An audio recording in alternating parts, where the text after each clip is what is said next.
Thanks, Anna. The headlines in the southeast today. Gatwick's South Terminal is evacuated after a security incident. Flights and trains are currently suspended. They had us all out within like 2 minutes. They were very fast and very organised. Stripped of life savings to pay leaseholders, homeowners complain of rip-off charges. And after today's cold and sunny weather, Storm Bert is set to bring us a dramatic change this weekend.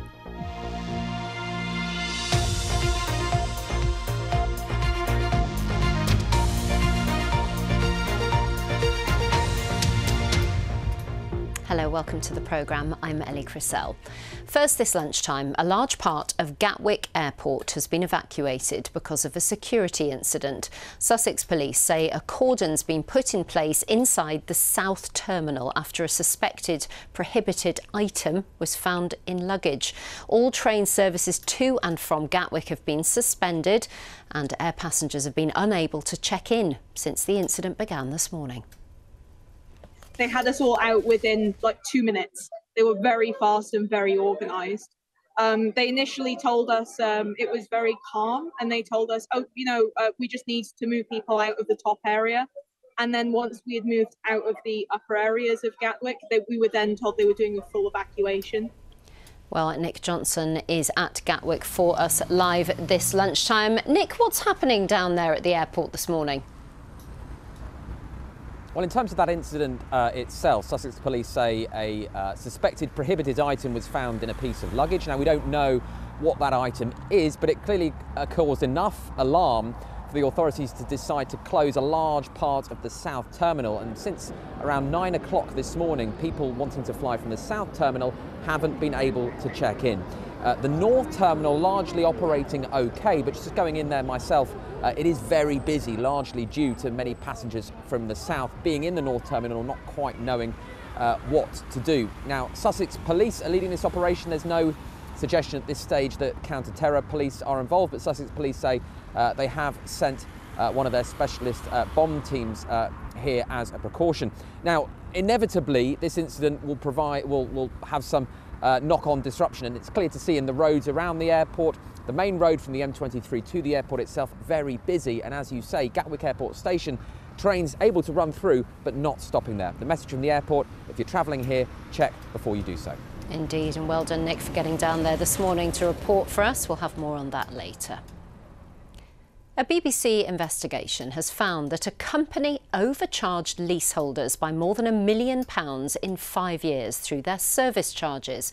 Residents in Sussex are among those who say they've been stripped of their life savings because of what they call rip-off charges, including hundreds of pounds for new keys, bin cleaning and testing switches. Since company Asset Hold bought the freehold of one property in Worthing, residents claim costs have rocketed, as Tara Welsh reports. James says getting the keys to his new flat was a dream. But quite quickly things changed when his service charges went up. Me and Charlotte, my partner, both panicked because we literally didn't have the money. So my heart was racing and, just didn't know what to do. I thought, we can't live here anymore. We've only just bought this place a year ago and we can't afford to live here suddenly. It felt unfair. In 2019, the freehold to his property was sold at auction, which means the building and the land beneath it became the responsibility of a new owner. Within 4 years, the service charges had gone up by 320%. This is mine and Charlotte's flat, the entrance. This is Sue's flat here, and this is the communal area that I think we paid £500 to be cleaned. As you can see, it hasn't actually been cleaned either. And if you want to come and have a look at this box, was installed recently, fireproof box. There you go, the door doesn't even shut. That was £500. And somebody came to test this light switch here. I think that was another couple of £100 as well. You've got the fire alarm control switch. Every time that gets tested, that's about £300, I think. Key cutting was £700 to have one key cut. For the communal door. We charged £300 for them being cleaned, but as you can see, they haven't been cleaned. Sue lives downstairs. In 2019, she was paying £750 a year in service charges. By 2023, it was more than £3,000. Sue says the financial stress was too much to bear. I get really upset about it, and sometimes I can't get out of bed. It had an awful impact on me because I've got to find that money every year, and it's coming out of what's left of my life savings. In a statement, Asset Hold said it's concerned to hear that residents have reported emotional and financial stress, but the company is frequently involved in service charge disputes that end up before judges. Paying a service charge is a condition of a lease. Her freeholder said the increase in cost reflects inflationary pressures in the property sector. Now, Sue and James have been to court for the right to buy their freehold. It's been a long journey, but pending appeals, they'll soon have control over their building and what they spend on it. Tara Welsh, BBC South East Today. And Tara's documentary, The Leasehold Trap, is available to watch on the iPlayer now. A couple from Canterbury have shared the moment their trip to Iceland suddenly took a terrifying turn when a volcano erupted nearby. Louise and Matthew Jones-Roberts were enjoying the final night of their 4-day break when they suddenly had to flee as molten lava headed towards them. They headed straight for the airport, managing to escape. Now, people in Margate were treated today to a rather unusual sight when an electric driverless bus appeared on the seafront. It's all thanks to some local enthusiasts who like to see their futuristic shuttles ferry passengers from Margate Station to the Turner Contemporary. Charlie Rose went to take a look. Well, welcome to Margate Seafront, and apparently a vision of the future, an electric driverless shuttle. Let's go inside and take a look because it's very cold.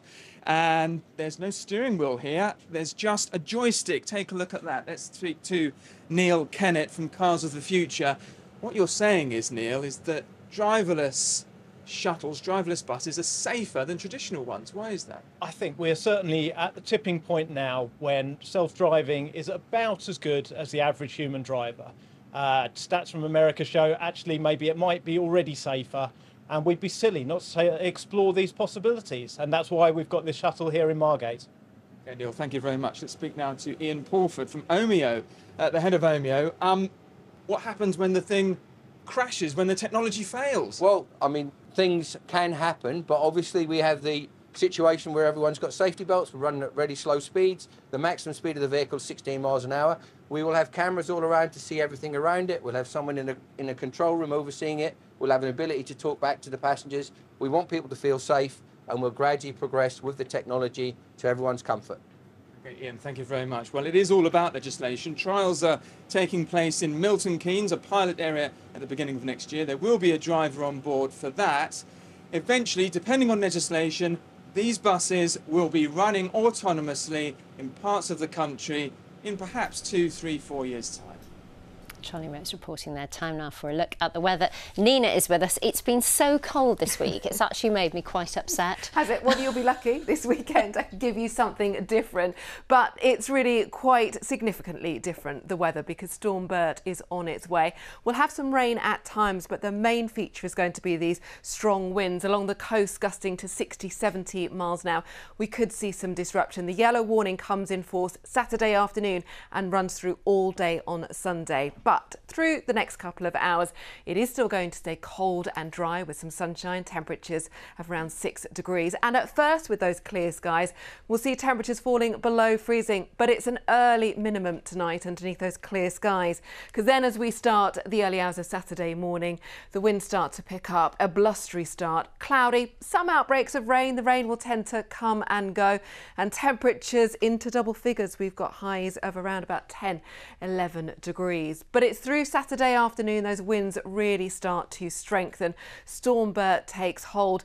They will pick up even further through the day on Sunday, quite widely, even inland areas. gusted to around about 50 miles an hour. And this cold front then gives us the band of heavy rain to clear away later in the day. So plenty of weather to watch out for through this weekend, as you'll lose the cold, but you'll gain some strong winds, Ellie. Careful what you wish for, isn't it, Nina? Thank you very much. Well, that is it from us for the moment. Back now to Anna with the rest of the news. Bye-bye.